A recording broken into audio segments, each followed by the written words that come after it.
ଦେଇଛନ୍ତି ତ୍ୟାଗର ଅମୂଲ୍ୟ ଦାନ, ସେଇ ଦେଶର ସନ୍ତାନ ହୋଇ ମୁଁ କିପରି ହରାଇବି ତାର ସମ୍ମାନ। ସମ୍ମାନୀୟ ସଭାପତି ମହୋଦୟ, ପୂଜ୍ୟ ଗୁରୁଜୀ ଓ ଗୁରୁମା ବୃନ୍ଦ ଉପସ୍ଥିତ, ମୋର ପ୍ରିୟ ସାନ ବଡ଼ ଭାଇ ଭଉଣୀମାନେ, ଆଜିର ଏହି ଦିବସରେ ମୋତେ କିଛି କହିବାକୁ ସୁଯୋଗ ମିଳିଥିବାରୁ ନିଜକୁ ଧନ୍ୟ ମନେ କରୁଅଛି। ମୁଁ ମୋର ଭାଷଣକୁ ଆରମ୍ଭ କରିବା ପୂର୍ବରୁ ମୋର ଏହି ସୁନ୍ଦର ଭାରତ ମାତାକୁ ବିଦେଶୀ କବଳ ରକ୍ଷା କରିଥିବା ସ୍ୱାଧୀନତା ସଂଗ୍ରାମୀମାନେ ନିଜର ଜୀବନ, ରକ୍ତ ଓ ଲୁହକୁ ଶ୍ରୀ ଭାରତ ମାତାର ଶ୍ରୀ ଚରଣରେ ସମର୍ପଣ କରିଛନ୍ତି ଓ ଆମକୁ ସ୍ୱାଧୀନତା ଦେଇଛନ୍ତି। ସେମାନଙ୍କୁ ମୋର କୋଟି କୋଟି ପ୍ରଣାମ ଜଣାଉଛି। ଆଜି ହେଉଛି 2026 ମସିହା ଅଗଷ୍ଟ 15 ତାରିଖ। ଆମ ଦେଶ ଆଜି 80ତମ ସ୍ୱାଧୀନତା ଦିବସ ପାଳନ କରୁଛି। ଆମ ଦେଶ 1947 ମସିହା ଅଗଷ୍ଟ 15 ତାରିଖରେ ସ୍ୱାଧୀନ ଲାଭ କରିଥିଲା।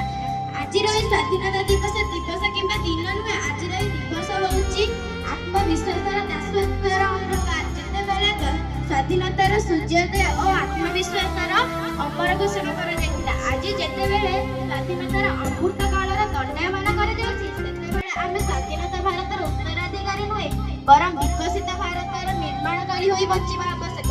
ଆମେ ଯେଉଁ ମାଟିରେ ଜନ୍ମଗ୍ରହଣ କରି ଯେଉଁ ଦେଶର ତ୍ରିରଙ୍ଗା ପତାକାକୁ ଗର୍ବର ପ୍ରତୀକ ରୂପେ ଭାବୁଛେ, ଯେଉଁ ସ୍ୱାଧୀନତା ପାଇଁ ଅସଂଖ୍ୟ ବୀର ବଳିଦାନ ଦିଅନ୍ତି, ସ୍ୱାଧୀନତା ଏକ ଅଧିକାର ନୁହେଁ, ସ୍ୱାଧୀନତା ପାଇଁ ଅନେକ କର୍ତ୍ତବ୍ୟ ରହିଛି। ଯେପରି ଜଣେ ଛାତ୍ର କିମ୍ବା ଛାତ୍ରୀ ଭାବରେ ସେ ଭଲ ପାଠ ପଢ଼ିବ, ପରିବେଶକୁ ସୁରକ୍ଷା ରଖିବ, ଶୃଙ୍ଖଳା ବଜାୟ ରଖିବ, ଆଇନକୁ ସମ୍ମାନ ଦେବ।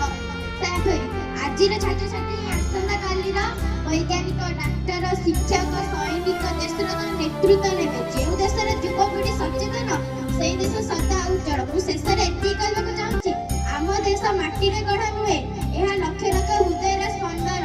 ତ୍ରିରଙ୍ଗା କେବଳ ଏକ ପତାକା ନୁହେଁ, ଏହା କୋଟି କୋଟି ଭାରତବାସୀର ସ୍ୱାଭିମାନର ପ୍ରତୀକ। ମୁଁ ଏତିକି କହି ମୋର ବକ୍ତବ୍ୟ ଶେଷ କରୁଛି। ଜୟ ହିନ୍ଦ, ଜୟ ଭାରତ।